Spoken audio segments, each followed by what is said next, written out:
ব্যাঙ্গালোরের তরমুজ ছড়িয়ে পড়েছে বাজারে। তরমুজ প্রিয় ক্রেতাদের ভিড় জলপাইগুড়ি শহরের বিভিন্ন ফলের বাজারগুলোতে। লোকাল তরমুজ আসতে আরো কয়েকদিন বাকি, তার আগেই বাইরের জেলার তরমুজে ছেয়ে গেছে জলপাইগুড়ির বিভিন্ন ফল বাজারে। সেই তরমুজ বাজারে আসতেই তরমুজ প্রিয় ক্রেতাদের ভিড় ফল বাজারে। জলপাইগুড়ি শহরের দিনবাজার, স্টেশন বাজার, বয়েলখানা বাজার সহ শহরের অন্যান্য বাজারগুলোতে এখন তরমুজ কিনতেই ক্রেতাদের ভিড়, দাম হাতের নাগালে। তাই সাধ্যের মধ্যে তরমুজ পেয়ে খুশি ক্রেতারা। এক নজরে দেখে নিন বিস্তারিত প্রতিবেদনটি।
কোথাকার মূলত বেঙ্গালোর এখন আসতেছে। ব্যাঙ্গালোর থেকে লোকালটা কোনো হয়ই নেই, লোকাল এখন বেরিয়েছে, তেলা বছর আগে চলে আসি। আর মানুষ খেয়ে কেমন স্বাদ বলছে? স্বাদটা ভালো বৃষ্টি আছে, ব্যাঙ্গালোর তো হয়েছে হেভি বৃষ্টি হয়। এই বছর দেখা যাচ্ছে বেশিরভাগ তরমুজের স্বাদ অফুরন্ত ভালো, কি কারণে? এখন লোকাল হলে পরে তো লোকাল কি পাঞ্চা পাচ্ছে, জলের তাপতেও তিস্তাতেও হয়, তো জলের তাপতে থাকবেই, জল ভাবলে। এটা এমনি বেঙ্গালোরে কি হয়, এটা বালির মধ্যে হয়। মানে লোকাল আসতে কি যে বাইরের তরমুজ খেয়ে মানুষ স্বাদ মেটাচ্ছে? হ্যাঁ, স্বাদ মেটাচ্ছে। এখন হচ্ছে তোমার মুসলিমদের রোজা মাছ চলছে, এখন তরমুজ বেশি খাচ্ছে। অত্যন্ত সুস্বাদু, খুব মিষ্টি, দাম উইদিন রিচ, মধ্যবিত্তর বাজেটের মধ্যেই আছে। একদম 30 টাকা, 35 টাকা, 40 টাকা এর মধ্যেই যাচ্ছে, ইন বিটুইন 30 to 40। না, এগুলো সব বাইরে থেকে আসে। হ্যাঁ, বাইরে থেকে আসে, এখানকার না।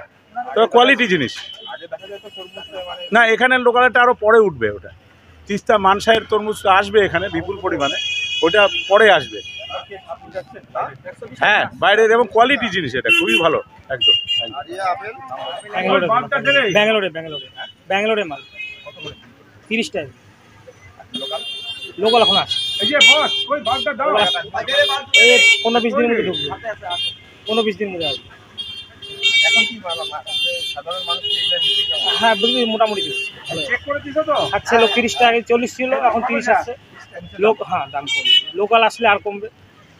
জলপাইগুড়ি থেকে শাইন সেনের রিপোর্ট, 24 ঘন্টা লাইভ।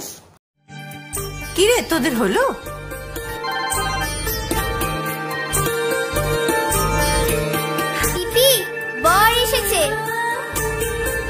পড়ে যাবি তো। আমার বিয়ে, আমার বেনারসি, একটা নতুন গল্প তার, মন ছুঁয়েছে মনের মানুষ, স্বপ্ন যে আজ রঙিন। নতুন স্বপ্নে নতুন করে সেজো, বিমল শাড়ি সেন্টার, কাঁচরাপাড়া।